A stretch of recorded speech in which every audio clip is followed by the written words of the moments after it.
Hey, what is up, everybody? This is Steve Breach coming to you here today as we're talking about WrestleMania 11. WrestleMania 11's main event was none other than Bam Bam Bigelow versus Lawrence Taylor.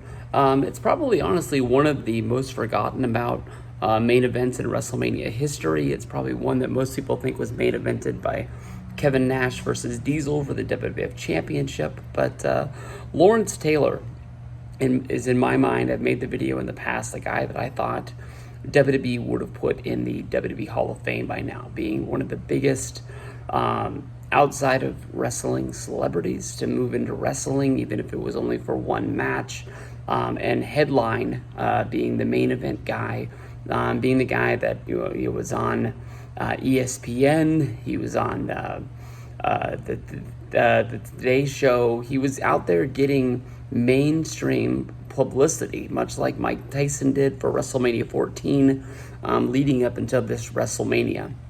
And although WCW didn't launch Nitro until later in the year, this year, it's still, WWF needed this big punch to get WrestleMania over 1 million views, to be pumping some money into the company, because at this point, WWF was down. They weren't out, but they were down, and they took a big risk. Lawrence Taylor, who had left the NFL, he had retired after having a Hall of Fame career with the New York Giants. WrestleMania, because of the fact that WWF's business was down, was taking WrestleMania to a smaller venue up in Connecticut for the first time. It wasn't in Madison Square Garden, and it wasn't in Chicago. It wasn't in one of those main places like it was. It was almost like when Donald Trump gave Vince the money to bring WrestleMania to Trump Towers. Although they didn't have the large gate, Donald Trump paid the fee to have WWF be there, which took over for that. And, Connecticut wasn't begging to have them have the WWF there for WrestleMania.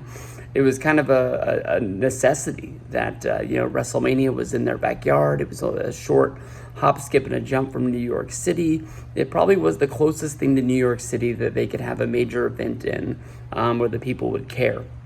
And they would buy tickets, and it would draw because of the fact that, they weren't really drawing out there. You think WrestleMania 10, Madison Square Garden, the first WrestleMania without Hulk Hogan. Here we are a year later, removed from Hulk. There's no Ultimate Warrior. They're just, building up Shawn Michaels. They're building up Bret Hart as these champions, and they didn't really have the same face as they did. I'm not saying that Shawn and Bret weren't big members of the WWF history, because they did get them over the hump, and they did sort of push them in a new generation where the wrestling matches mattered. But it definitely was a change. This all started at the Royal Rumble in 1995 when there was a tag team championship match. They were crowning a new champion because there was a tournament, and the finals came down to Tatanka and Bam Bam Bigelow, the $1 Million Corporation, going up against the 1-2-3 Kid and Bob Holly.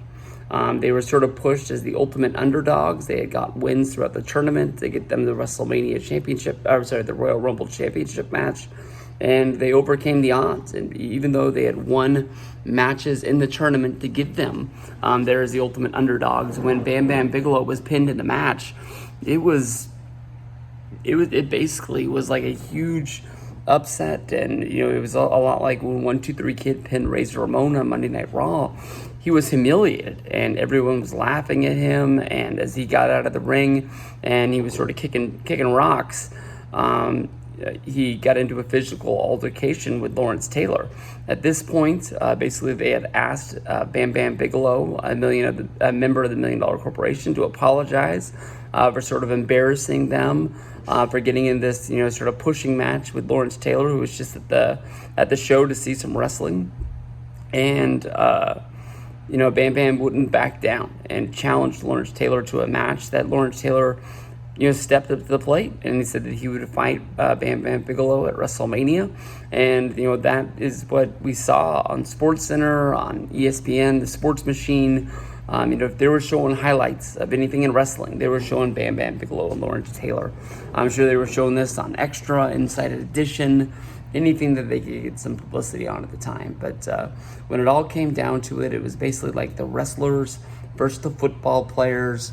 Lawrence Taylor, trained for the match, and he brought his friends to WrestleMania. We got Ken Norton, member of the Dallas Cowboys, as well as a member of the San Francisco 49ers at the time.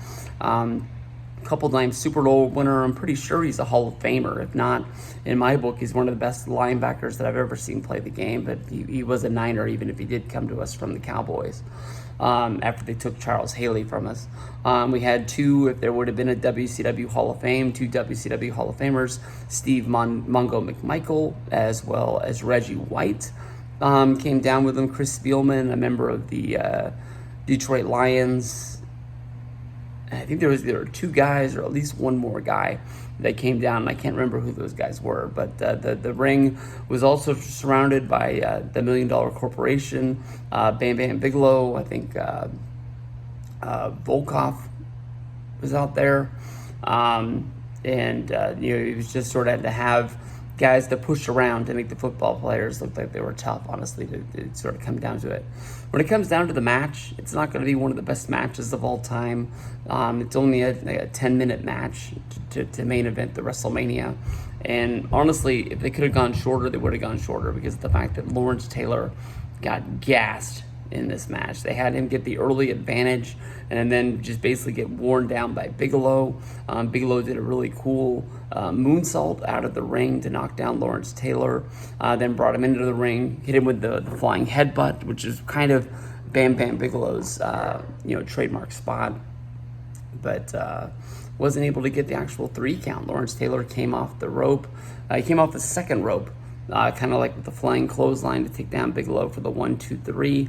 Both of these guys, honestly, in my mind, should be Hall of Famers. As far as I know, Bam Bam Bigelow is in the Hall of Fame. Bam Bam Bigelow, probably one of the best high-flying big men of all time.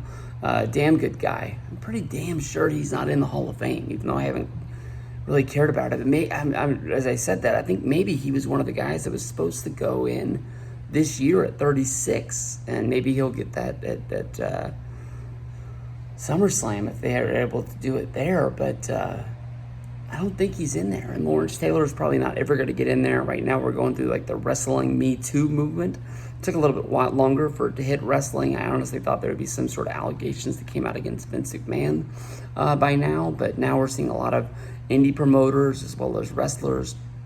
Probably one of the biggest names, Sammy Guevara of AEW. He just recently got suspended. Joey Ryan is going to lose his gig with Bar Wrestling as well as his job with Impact Wrestling. And it seems like he's being sort of written off. But Lawrence Taylor, he's already gone to court. He's already sort of admitted everything that went down. He, I guess right now, is labeled as a rapist because of the fact that he would hire prostitutes back in the day, and the prostitutes, according to him, just happened to be underage. They were supplying him underage prostitutes. Nobody told them that's what it was, but that's what they were using, and he took the charge for it, and it is what it is. I know Ric Flair brings Lawrence Taylor to a lot of Monday Night Raws, and sometimes it happens to show up around WrestleMania time, and the rumor comes that Vince is actually going to put him in. But I think with this movement right now, I don't think we're ever going to see the day that Lawrence Taylor goes into the WWE Hall of Fame. But main event in WrestleMania, honestly, in my opinion, especially because it's not a real Hall of Fame, dude should be there.